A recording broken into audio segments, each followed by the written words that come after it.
Shalom all, we continue our study of the Bible. Today is Joshua chapters 7 and 8, which is titled Collective Responsibility for the Sin of One Person. We are at the point of the story where Moses died, Joshua's taken over as leader, led them to the promised land. Some men have stayed on one side of the River Jordan, 2.5 tribes, and 9.5 tribes across to the other side.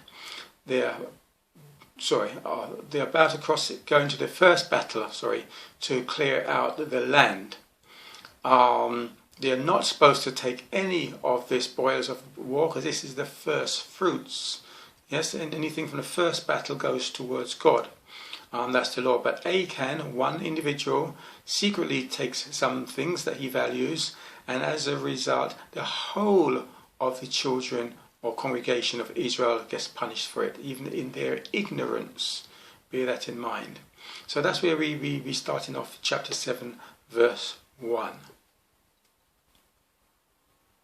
As we continue our reading of Genesis to Revelations, we are on Joshua chapters 7 and 8 today.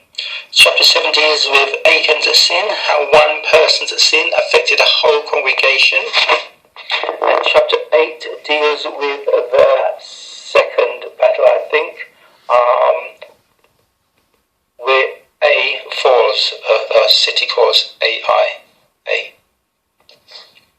As usual, you are supposed to read the whole story. I'm reading from Joshua 7, chapter 7, verse 1. But the children of Israel committed a trespass in the accused thing. For Achan, the son of Carmi, the son of Zabdi, the son of Zerah, of the tribe of Judah, took of the accused thing, and anger of Yahweh was kindled against the children of Israel. So you may recall they were going to go into battle. God told them not to take anything or be accused. Achan coveted some rich garments and other things, took it secretly, hid it in the ground under his tent. They went into the battle. They lost the battle. Joshua couldn't understand why they lost the battle, if God is supposed to be with them. And eventually he finds out through God that because someone has done something, and the way to find out the individual who did it, you will read in the account. But the point to which I want to draw is the account says the children of Israel committed the sin, even though it was only one person, Achan, who did the action. God was angry with the whole mixed congregation or the nation, and they collectively suffered the consequences, even though they were ignorant of the facts of what Achan, the individual, did. Is this because when the covenant was made, it was made with them as a whole? Take you back to Exodus chapters 24, verse 7. And he took, this is Moses, the book of the covenant and read in the orders of the people. And they said, all that Yahweh hath said, we will do and be obedient. So Moses did not read the law to each individual and get each to say yea or nay. So the concept of joint or collective obligation should be understood. The husband for the actions of his wife or family, the elders for the actions of their tribe or city, etc. God instructs a family or tribe through instructing the men. For example, Genesis 18:19, talking about Abraham. For I know him that he will command his children and his household after him. So notice his household were servants, as God is saying, even the household, the servants, had to obey Abraham because they come under his authority or guidance the same way. All the servants or mixed multitude came under one of the leaders of the tribes under whose household they were. Deuteronomy 16:16. 3 times in a year shall all the males appear before Yahweh. And of course the males will bring the whole family and households. 3:16.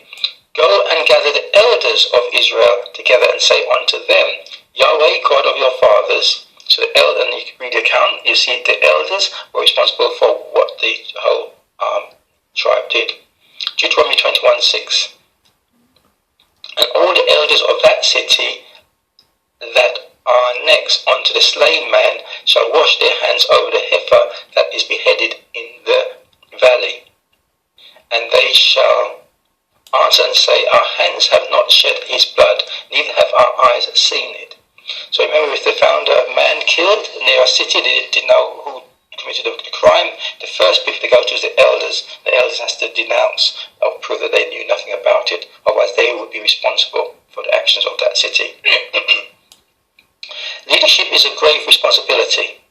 If you are in a wrong congregation, one not keeping or keeping all God's commandments and laws of God, for example, those Leviticus 23's holy days, instead your congregation keeps the holy days of man as Easter, Xmas, Mother's Day, Father's Day, etc., then I suggest you seriously consider getting out, as God's wrath may come on the whole congregation or members of that denomination for the actions of some. Revelations 18 verse 4, and I heard another voice from heaven saying, come out of her, my people, that ye be not partakers of her sins, and that you receive not of her plagues. 2 Kings 10:23. And Jehu went and Jehonadab, the son of Rechab, into the house of Baal, and said unto the worshippers of Baal, search and look that there be here with you none of the servants of Yahweh, but worshippers of Baal only. We shall come on to that story later on. 2 Kings chapters 10 verse 25.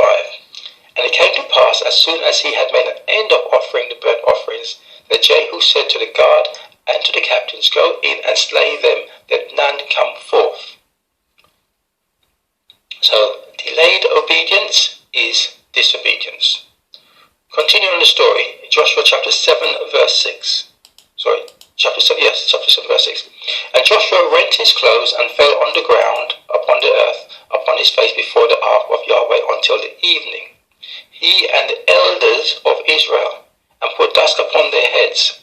And Joshua said, alas, O Yahweh God. Go on to verse 10.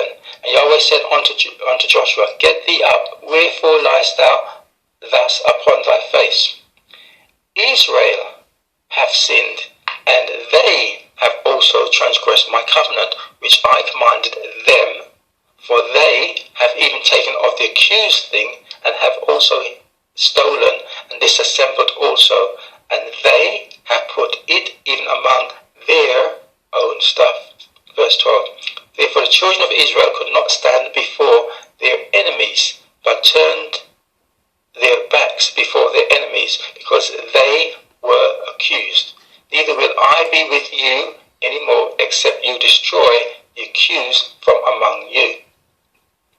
So no, God does not mention Achan nor speak in reference to his individual action, but Israel sinned.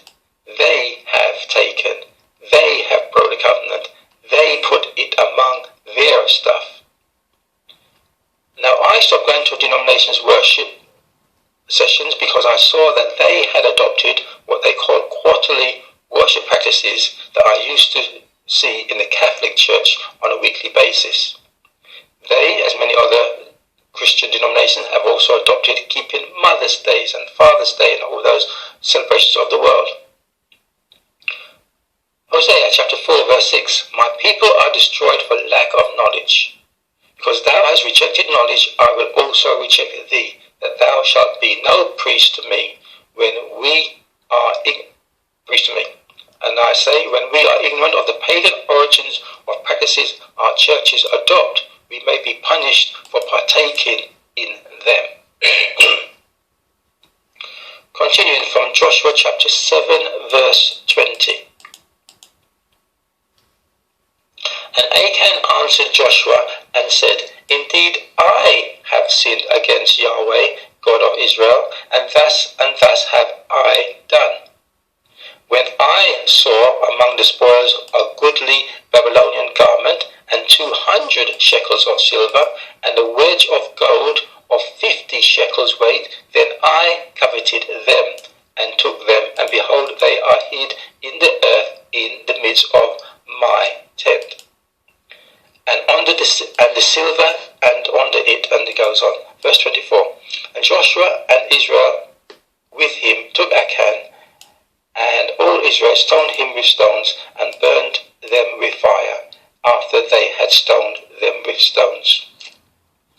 So God said he wouldn't be with Israel, the whole congregation, because of the action of one man. To Achan, the thing he took was goodly and valuable. To God, it was not. Remember, we are not even to inquire of pagan practices, much less to covet and adopt them. And I repeat, the Moses days and Father's days and so forth. Deuteronomy 12:30. Take heed to thyself that thou be not snared by following them, after that they be destroyed from before thee, and that thou inquire not after their gods, saying, how did these nations serve their gods? In so will I do likewise. So also note, the whole congregation had to partake in the punishment of Achan. The chances are you are not going to get your church or denomination to give up the pagan traditions they or the forefathers who started the denomination or so coveted and took on and hid the pagan connections. So you may have to leave that denomination or that camp to avoid getting the wrath of God that may fall on the whole camp or denomination. If one person sins, let's say leadership, God may not be with that denomination, as we saw he wasn't with Israel when one man, Achan, sinned. Okay, Joshua chapters 8 verse 1. And Yahweh said unto Joshua, fear not, neither be thou dismayed. Take all the people of war with thee, and arise, go up to Ai. See, I have given into thy hand the king of Ai, and his people, and his city, and his land. And thou shalt do to Ai and her king as thou didst unto Jericho and her king. Only the spoil thereof and the cattle thereof shall you take for a prey unto yourselves. Repentance and obedience pays rewards, regardless of the painful journey. Sacrifices and change of actions are needed. We now see in the second battle they are permitted to keep the spoil because it is not the first fruits, as those of Jericho. Please do not let any preacher use this concept to tell you to give to them for their wealth, i.e. the tithing they keep preaching. Note how wealthy these preachers of today may be compared to how those of the Bible were. For example, John the Baptist, who just had a loincloth. So obedience brought a total change in the congregation's circumstances. From being slaughtered by their enemy and God not being with them, and to giving God to conquer the enemy and receiving from God. Obedience must be to the commandments and laws of God, not to the denomination or to man, in order to get God's blessings. Also note that people of God have to know to fight, not only to pray. Remember Genesis 14:14, talking about Abraham. And when Abraham heard that his brother Lot was taken captive, he armed his trained servants, born in his own house, 318, and pursued them unto Dan.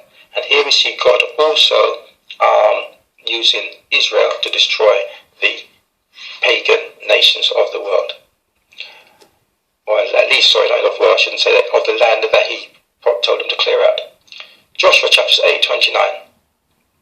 And the king of Ai he hanged on a tree until eveningtide, and as soon as the sun was down, Joshua commanded that they should take his carcass down from the tree. And this was because Deuteronomy 21 says, his body shall not remain all night upon the tree, but thou shalt in any wise bury him that day. Everything they did was in accordance with the laws of God. If you do not know the laws of God, you think they're just taking his body down for some arbitrary reason. Joshua renews the covenant. Reading on from Joshua chapters 8 verse 30. Then Joshua built an altar unto Yahweh God of Israel in Mount Ebal, as Moses the servant of Yahweh commanded the children of Israel, as it is written in the book of the law of Moses, an altar of whole stones, over which no man hath lifted up any iron. And they offered thereon burnt offerings unto Yahweh, and sacrificed peace offerings. And he wrote there upon the stones a copy of the law of Moses, which he wrote in the presence of the children of Israel. And all Israel and their elders elders and officers and their judges stood on this side the ark, and on that side before the priests, the Levites, which bear the ark of the covenant of Yahweh, as well the stranger as he that was born among them, half of them over against Mount Gerizim, and half of them over against Mount Ebal, as Moses the servant of Yahweh had commanded before, and that they should bless the people of Israel. And afterwards he read all the words of the law, the blessings and curses, according to all that is written in the book of the law. There was not a word of all that Moses commanded which Joshua read not before all the congregation of Israel, with the women and the little ones and the strangers that were conversant among them. So we opened up the reading today with Israel, the whole congregation be called Israel. Matthew chapters 19 verse 17. And he said unto them, Why callest thou me good? There is none good but one, that is God. If thou wilt enter into life, keep the commandments. The commandments are as specific as the Sabbath. We cannot have our own nor of anyone else's except of God. Exodus chapters 20 verse 8, Leviticus chapters 23. The Son, Messiah, came to reconcile us back to his Father, so back to his and our Father, not to himself. Colossians 1:19. For it pleased us the Father that in him should all fullness dwell, and having made peace through the blood of his cross, by him to reconcile all things unto himself. By him I say, whether they be things in earth or things in heaven. So it pleased the Father to reconcile things back to himself through the Son. Ephesians 2:16. And that he might reconcile both unto God in one body by the cross, having slain the enmity thereby. So Joshua reread the law and the people to keep reminding them of what they have coveted to keep and how to get God's blessings and curses. And I've just read out some things in Matthew that if we want God's blessings, we also are to keep all his commandments, which I keep repeating, must include his appointed holy days of Leviticus 23. Enjoy your day. We speak again tomorrow, God willing.